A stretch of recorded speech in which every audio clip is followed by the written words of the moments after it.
Drumkit integrates with all of your tools out of the box. You don't need an engineering team to manage that. Like, you don't need an engineering team to, customize and figure out your own TMS and all of those things. Like, we already have that. And I think that what makes all of this technology a lot more accessible for folks.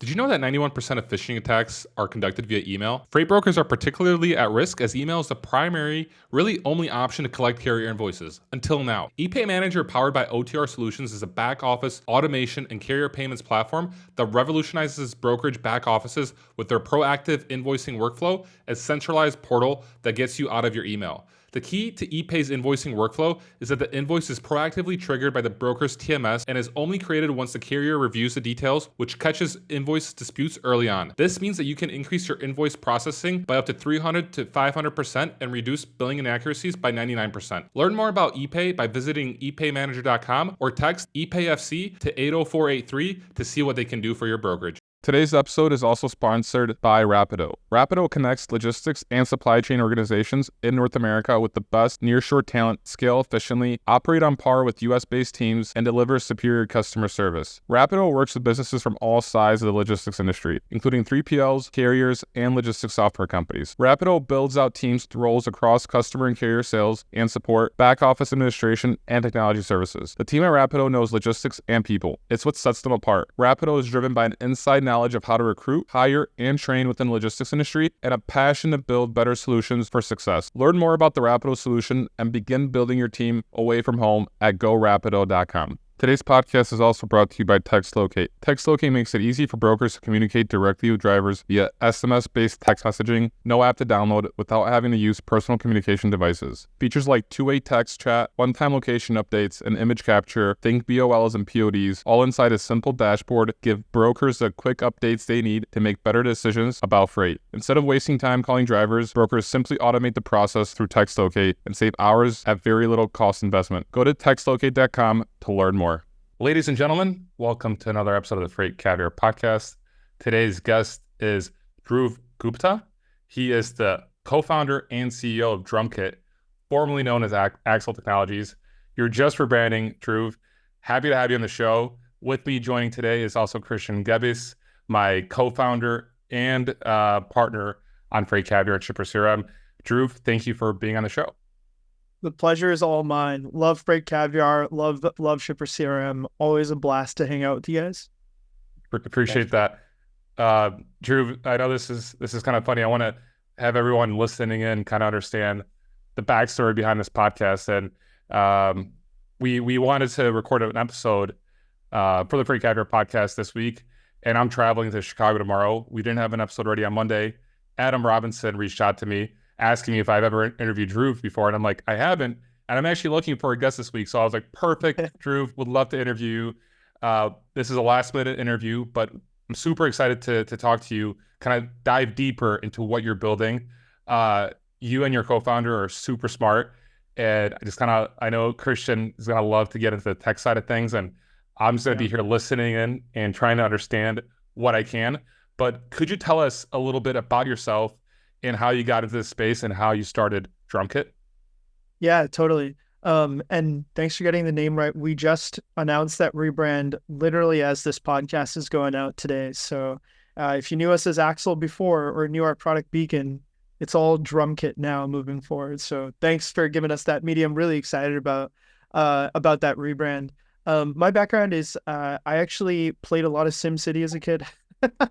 And that's kind of how I got into logistics. I'm joking a little bit, but I don't know what it is. I just, like, as a kid, I was just always excited about transportation, logistics, shipping. Like, it was just something that we moved around a decent amount when I was a kid, and I think it's just something that we did a lot. And when I went to college, I went to study the intersection of like transportation planning and political science, as well as computer science at Harvard. And so I spent time there doing research in last mile delivery, bikes and scooter sharing, optimization, freight. My first startup actually was right out of college. It was a Y Combinator backed startup where we were doing bikes and scooter sharing optimization. It didn't work out so well, just especially given the market in 2020. Not a great time to be doing, bikes and scooter sharing optimization, last mile optimization until later, when all that delivery stuff really picked up. But so I ended up leaving. I was the first go-to market person at a seed stage startup that was also in the last mile delivery optimization space, a company called Zoba.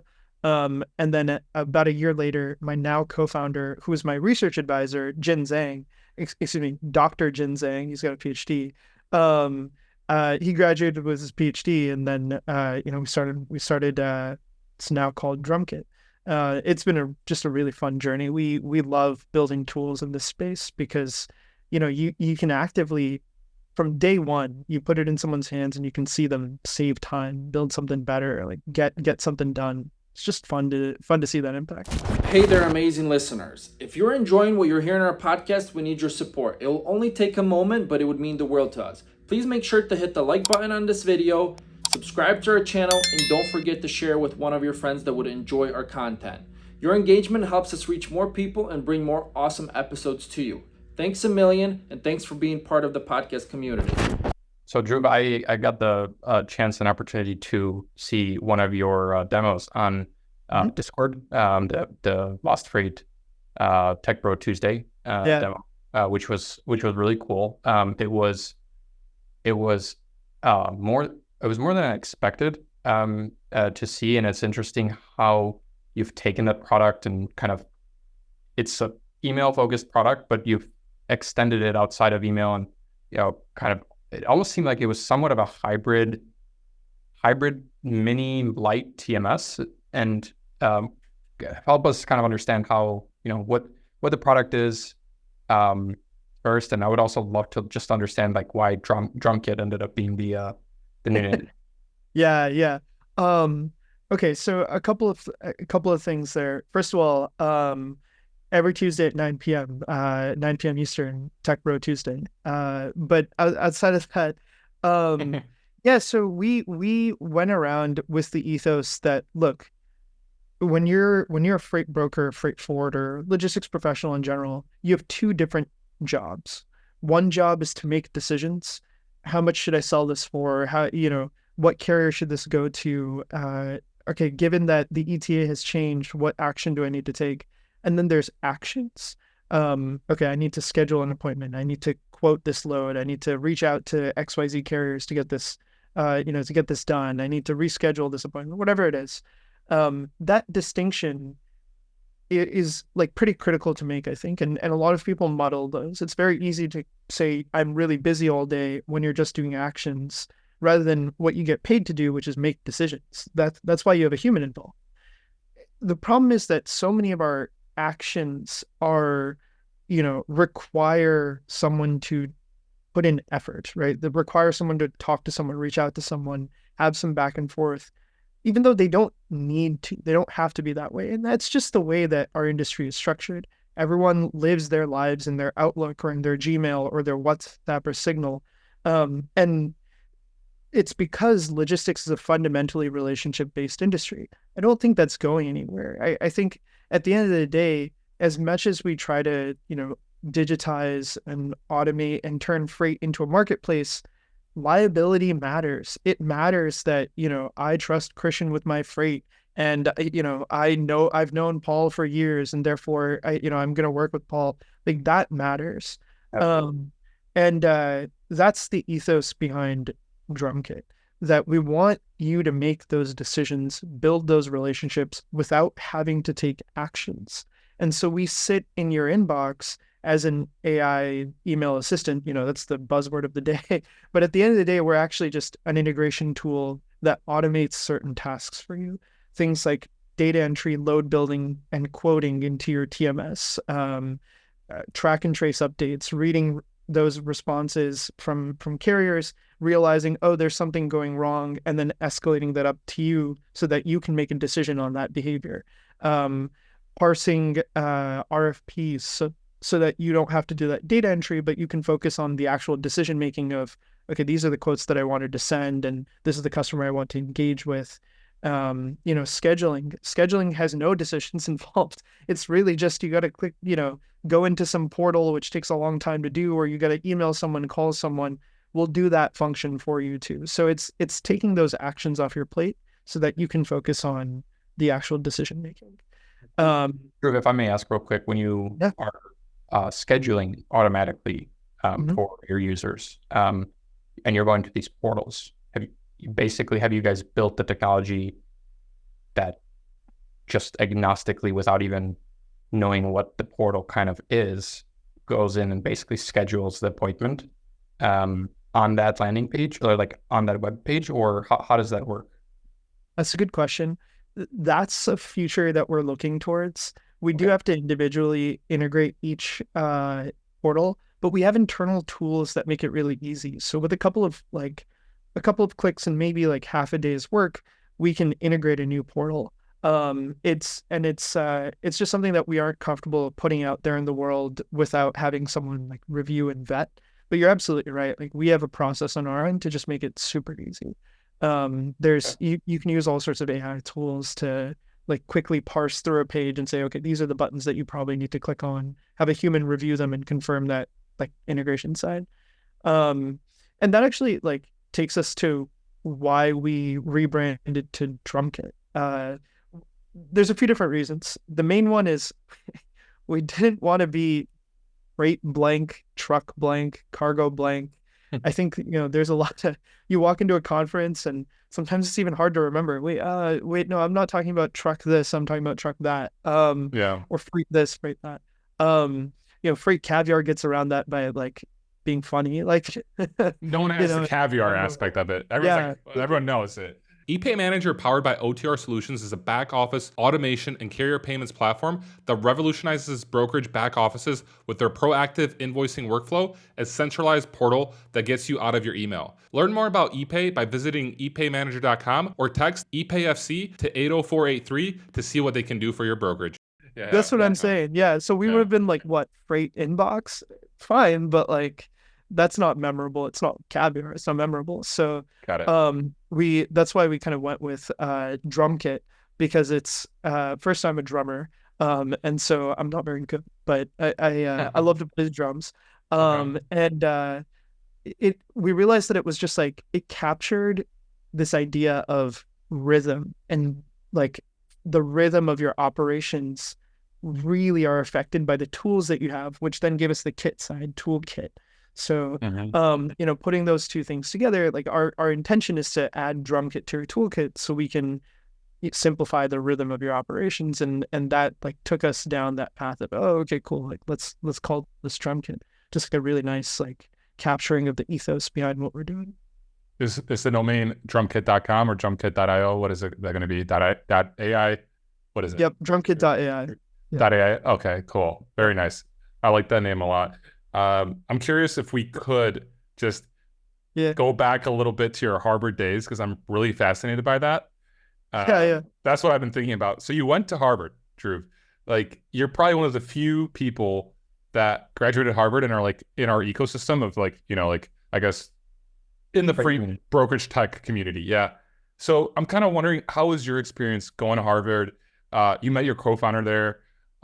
And like, I'm just curious, like what are the connections you made? How was that experience all like? And like, you went to transportation, you did like a, I don't know, minor in transportation planning, or was that like, what was that all about? Like, dive into that experience. I'm so fascinated by it. Yeah, well, okay, you can ask me about it, but Jin, my co-founder, has 3 degrees from Harvard, so he said, I just have an undergrad degree. We'll get him on a show soon. That's right. That's right.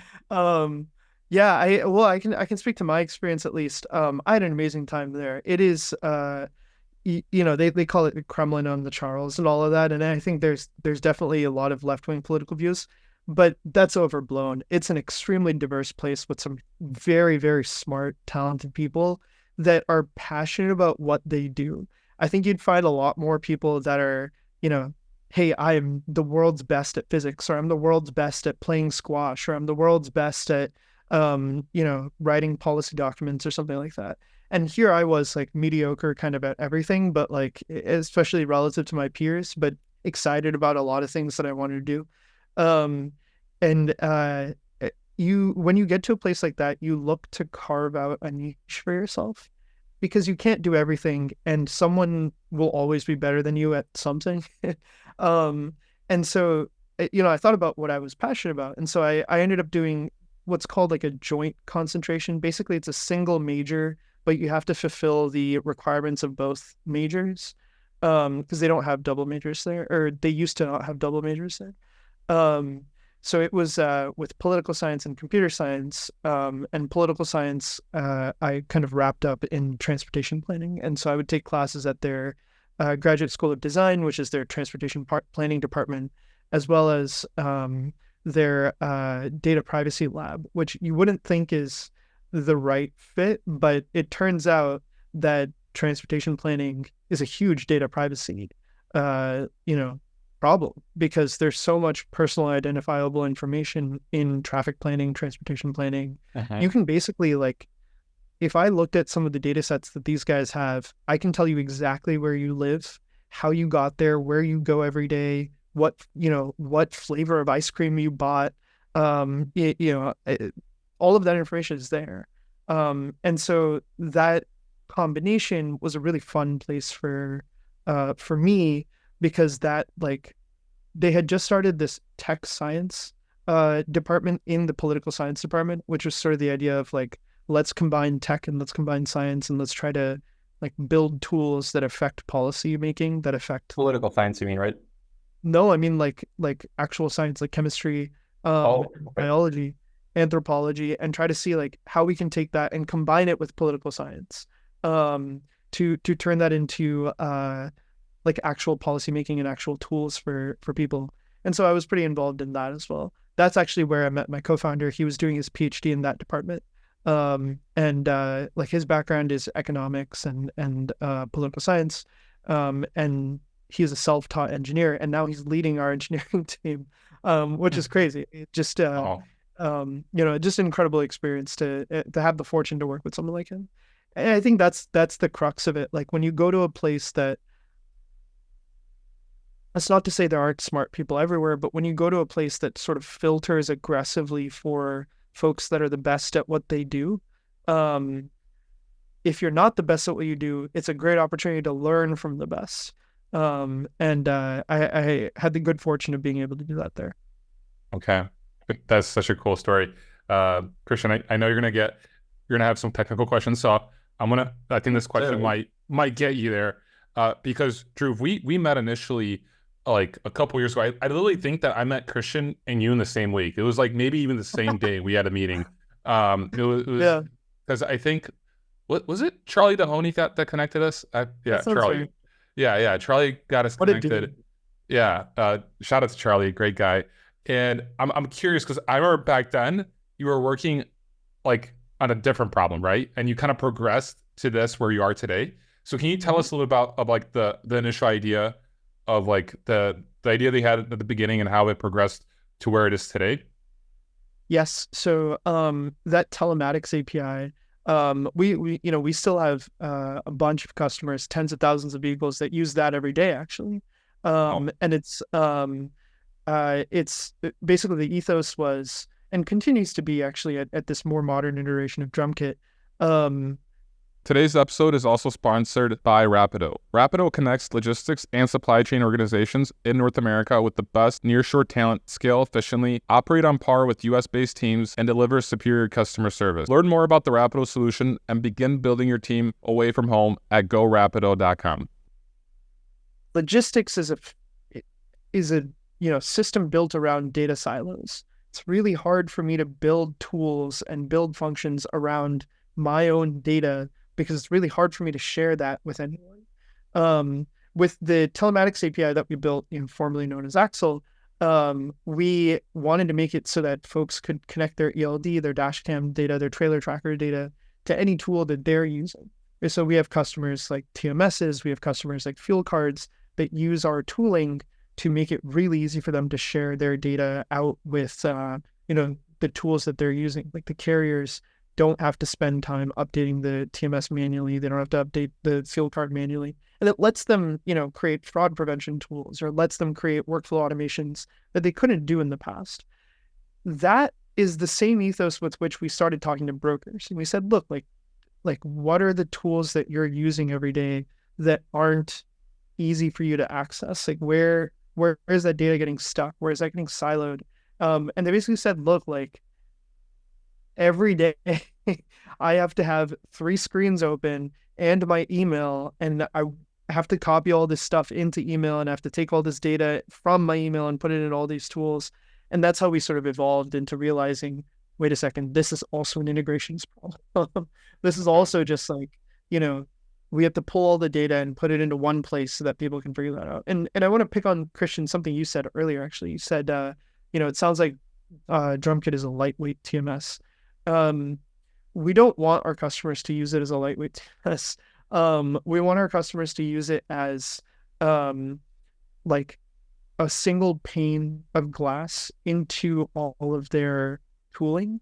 But each of the tools that they use are specialized, right? Your TMS is your source of truth. That's where like everything lives. That's where everything is stored. Your green screens is, one of the best pricing tools out there. Highway, My Carrier Portal, some of the best, fraud detection, carrier validation tools out there. And of course, I know there are more that they're also fantastic. Digital freight matching, like these are all things that we are not going to ever be good at. Like, never say never, but like that's not the kind of stuff that we do today. What we do is like integrate with anyone and everyone and make that workflow easier, make that action easier. I think our competition actually in the space is not like any of these point solutions, not TMSs, none of that stuff. It's the amount of time that you have to spend in a day and what you're willing to have a person do versus what you're willing to have technology do. And if we can show that it's equivalent to that, that's a win for us. Yeah, sorry, go. Do I understand correctly then, like just to at a high level, that what you did with the vehicle telematics API, which I actually forgot that you worked on that previously, but you're doing the equivalent now, but for email. And so basically you're essentially a universal API for the freight industry for anybody's email, and it will basically connect and be a plethora of, various platform integrations, and then you will synchronize with these different platforms so that, they can leverage the data from the email. And you basically structure that data out of the email, which, I think it's only something seemingly that's been made possible only recently in like the last year or two, right?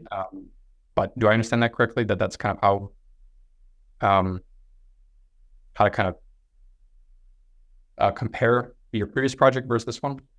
Yeah, actually, that's a pretty good summary. I think that's fair. There's something to be said about before it was just an API and now there's a user experience around it. And we actually have a pretty opinionated user experience. Like we want you to keep as much as possible in your inbox, as opposed to letting you customize something, or as opposed to letting you go out, and build your own thing. I think, you shouldn't have to do that. This is a hot take, and I think people will disagree with me, but the difference between $1 billion brokerage and $1 million brokerage is actually just in scale. I think the work that you do day to day is actually pretty similar and fairly, straightforward. I think there are, obviously everybody has different processes, but the core fundamentals are, okay, I have to quote this load, I have to schedule it, I have to, make sure that find a great carrier for it. I have to track it and make sure it actually gets there, and then I have to bill for it. It's kind of just those steps, right? There's a bunch in between, but it's mostly just that. And that's not different across different brokerages. And so for us, like, we want to provide you an opinionated way of like doing that's flexible enough to plug into all your different tools. Dhruv, I'm curious, in your view, how has like AI progressed over the last couple of years, and where is it headed? Because I know there's a lot more interest nowadays. Like we saw like OpenAI launch a couple of years ago, and there's been a big rush about AI, all this. And I feel like some people like at the beginning were like really excited about it, but now they're like not so excited about it. What's your take on it? Where do you see it going? How has it improved in the last maybe year or two? And where is it going to be in the next year or two? Yeah, there was like I did a lot of AI research like 4 or 5 years ago. And that was when BERT and some of those transformer models were first coming out, which were 2017. like exactly, right? Exactly. Like we talk about vector databases and stuff now, like that was the origin of that, right? That one Google paper. Um, this is like that was a paradigm shift. It was a huge change in what was possible because you could actually tokenize like text and figure out what's going on contextually and then map it against synonyms, right? Like I feel like I'm using all these technical words. It was like it was basically a new compression format to take a lot of data and extract only the most important components of it. And it's very abstract form. It's just literally a bunch of numbers, but that innovation was just transformational for everything else. So, but yeah. Yeah, exactly. Exactly. Perfect summary. And then we saw another paradigm shift with the way that they took that work and turned it into LLMs. That paradigm shift, the technology is like complicated and the math is something that, is one level above for me. But at the end of the day, it's really just like take a bunch of like matrix algebra and throw it at big ass computers and see what you get. Like that's kind of what all this is. But because we have access to those big ass computers now, we can build these types of tools. I think the actual like the paradigm shift was in two parts though. One was the actual like AI model, but two, and I think the more interesting one was the user experience. We had chatbots. We didn't have chatbots that worked, right? Yeah. Like now we have chatbots that like are smart and they'll make mistakes, but like they're smart. They do what you want. That's unique and it's something that we didn't have before. It then opened us up into like generalist computing, right? Like I don't have to do any work, right? Like if I wanted to create a clone of Drumkit, all I have to do is go to ChatGPT or Claude or whatever and say like, hey, like you are an email assistant that does X, Y, and Z. You're in the logistics space, extract all the like data from this email. Like that's kind of all you have to do. Today's podcast is also brought to you by TextLocate. TextLocate makes it easy for brokers to communicate directly with drivers via SMS-based text messaging, no app to download without having to use personal communication devices. Go to textlocate.com to learn more. To that point, actually, Drew, like what are your thoughts then? Yeah, because I think the same. You can literally create software with just saying it in English now. Yeah. What do you think? What kind of impact do you think that's going to have?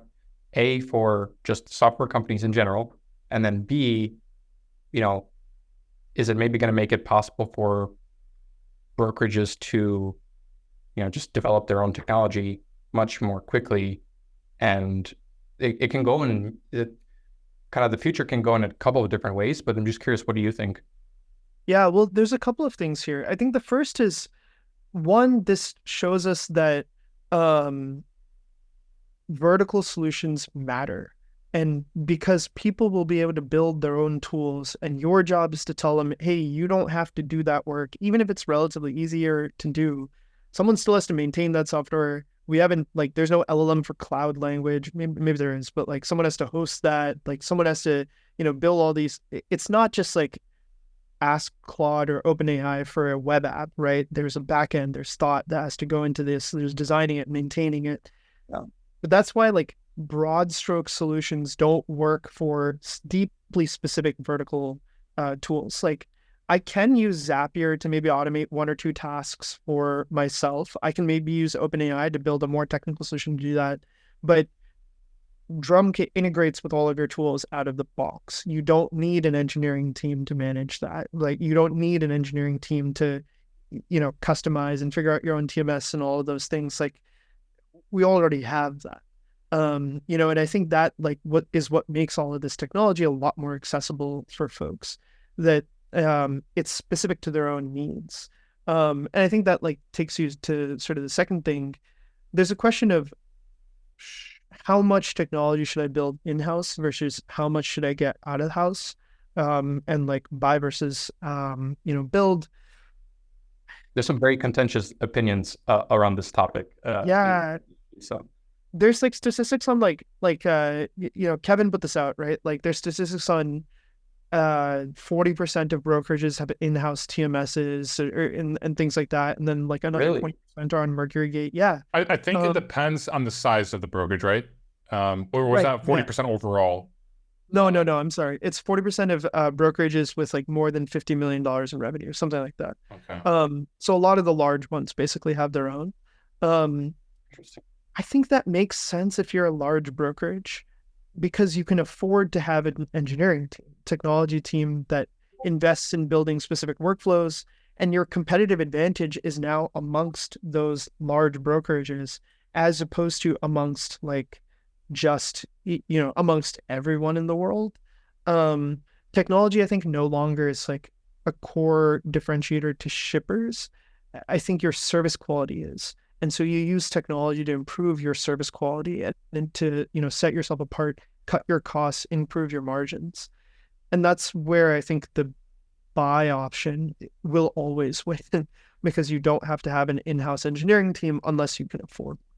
Um, Even if you can afford one, your in-house engineering team is going to spend all their time doing EDI integrations. Like they're not going to have time to be at the cutting edge of AI or whatever else is after LLMs and all of that stuff. That's not their job. That's not their role. That's why you buy off-the-shelf software that's designed for your use case. So, which side would you be on? I keep going back and forth around where I stand on this, but do you think that with all this new access to this technology, being able to basically build software very quickly with less people, single person can do a lot of work now. Do you think that in terms of, let's say, all the brokerages, let's just talk about brokerages for a second, right? A lot of small brokers, fewer big ones, and generally the same thing for companies. Do you think that it's going to be that we'll see many more smaller brokers doing more business and the larger ones will shrink, maybe shrink in size because kind of the market is going to, I guess, technically fragment itself if it goes down that direction? Or is it going to get consolidated more into the larger brokerages and they're kind of going to be able to build up themselves more? I'm not sure.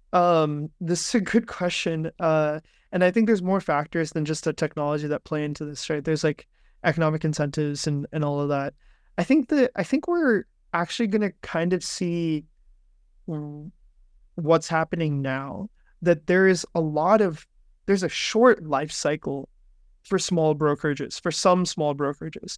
And there's like a ceiling, right? Like it's hard to get to 10 million in revenue. And then when you get there, it's easy to plateau there. And then below that, there's a lot of like brokerages that live for a couple of years and get acquired quickly, or they die and then they're reborn. And there's just a lot of volatility in that space. Whereas the large ones usually kind of cruise. Every so often, some of them shrink, some of them grow. And I think that's just going to get easier. It's going to get easier with new technologies like ours to, have a brokerage in a box and just like get up and go and build your brokerage. I think it's going to be easier to do that. Mm-hmm. Yeah. But I don't know if it'll be easier to get over that like glass ceiling of where, okay, now I'm a large brokerage and I have to operate a large brokerage. I'm not sure about that. I think you're just going to see, I'm feeling the private equity folks frothing at the mouth when I'm going to say this, but I think you'll just see M&A activity increase. Okay. Would make sense. Yeah. I'm, as we built Shipper CRMI, so that I think a lot about, providing tools for the, single person, small person teams. And I agree. I think that that chasm is going to be maybe more difficult to cross from small to medium-sized business because there's just going to be so many more small business, right? And then that, I guess, mean that would take away from the total amount of medium to large size brokerages or out of that pool, because this is one finite pool at the end of the day, right?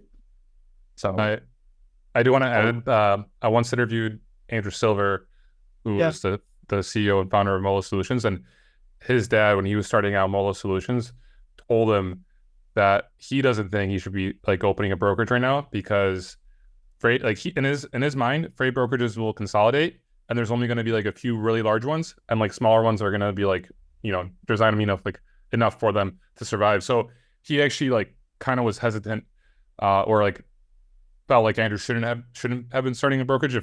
This is from a podcast we did a couple years ago, and it was somewhere along those lines, right? And it seems like right now with technology, it gives power to the individual to like be on their own, to start their own brokerage, and these tools like Dhruv, you're creating, like we're creating, empowers people to do that, which is really cool. And we have 5 minutes left in this conversation, and I do want to kind of take it. I'm not sure, Christian, if you have anything on your mind right now, but I kind of want to. No. Okay. I'm good. Dhruv, I'm super interested, Dhruv, to kind of learn more about you personally. If we may, kind of curious how your childhood was like. Like, how did you grow up? Like, I'm guessing your parents are like first generation, like American. Can you tell us a little bit about that? Like, we're both, Christian and I are first generation Polish American, and tell us a little bit about your childhood. Like, what were you fascinated by? And then can you tell us a little bit about how you spend your days nowadays? So you have your work, and what do you do on the side? What are your hobbies? What do you like to do? Yeah, totally. Okay, so I was actually born in Bangalore, but my family's all from Delhi, and so I moved to Portland, Oregon when I was about a year old. We spent a few years there, moved to Chicago, then moved to the Washington, D.C. area, which is where I grew up. I was always I was a swim team kid, although like if you look at me now, I need to get back to swimming. I gotta lose some weight. But jokes but I just said that on a podcast. That's but that is True, we look great. Yeah, you look great. Appreciate it. You would win a gold medal if it was just us three, for sure. That's right. No, I don't know about it. Depends on the sport, my dude. Well, in swimming. Yeah, okay, sure. Yeah, so that's, I mean, as a kid, I feel like I like was always just like all over the place. Like, as I said, like I was a drummer, I was on the swim team. I was like, I really enjoyed like public speaking, debate. This is something that a lot of people don't know about me. I was a big Bollywood dancer, which is like classic. Nice. Like, okay, so this is the thing, right? Like you grow up Indian and you have two options. You're either disowned by your family or you're dancing on the stage somewhere. And so The cultural thing, right? yeah, it's a culture. It's genuinely a cultural thing. Like weddings are like 5 days long, and like it's just really Wild. Mm-hmm. Yeah.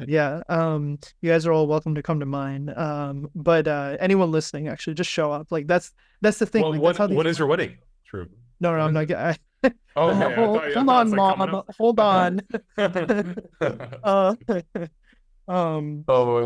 But yeah, that's just like it was kind of all over the place. A lot of random things until like I realized that like okay, like high school, college, like you have to you got to figure out what you're excited about and what you're interested in. So in high school, I actually built a lot of I did a lot of research and built a lot of like small apps, computer science like related stuff. Got really into engineering.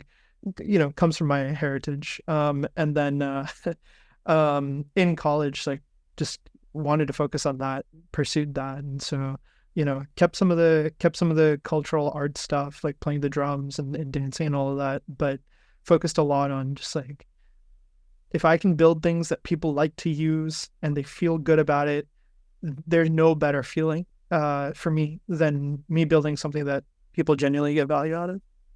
Mm-hmm. It's a great feeling. Yeah. It's a great feeling. Once you achieve it for the first time, it's like thing. All worth it. So, and fun things you like to do? Yeah. I've been getting into squash and recently pickleball, actually. Okay. Yeah, I feel like that's like everybody's been saying that, but my hot take is squash is just so much more fun than pickleball. It's extremely exhilarating though. Right? Like pickleball. I played squash once in my life or twice in my life. I've never played pickleball before, but I love tennis. Yeah. The thing about tennis and squash is the pace of the game is just so much more fun. Like you actually have to run around. Yeah. Pickleball, the ball's going to come to you, like, and I'm not playing pro pickleball, right? Like I get that's different, but like, the ball is just slow. The other thing I've been trying to get better at bowling and cricket, which is like pitching in baseball. I feel like I'm not good enough.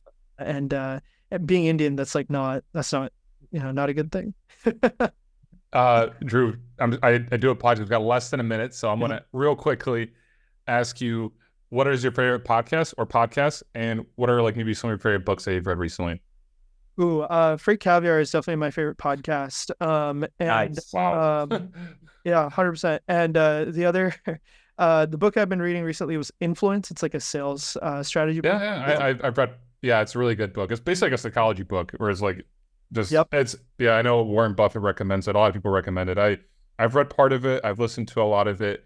A lot of good stuff in there. And Christian and I've listened to a lot of it too. Yeah. Road tripping. Good stuff. Drew, if people want to learn more about you or your app, where should they go? Drumkit.ai, or send me an email at dhruv@drumkit.ai. Awesome. Drew, thank you so much for coming on the show. Thanks for tuning in to the Daily Freight Caviar podcast. If you enjoyed the podcast, or if you didn't, leave a review. Let me know what you think. I appreciate any feedback. If you'd like to have more Freight Caviar content, go to freightcaviar.com and subscribe to my email newsletter.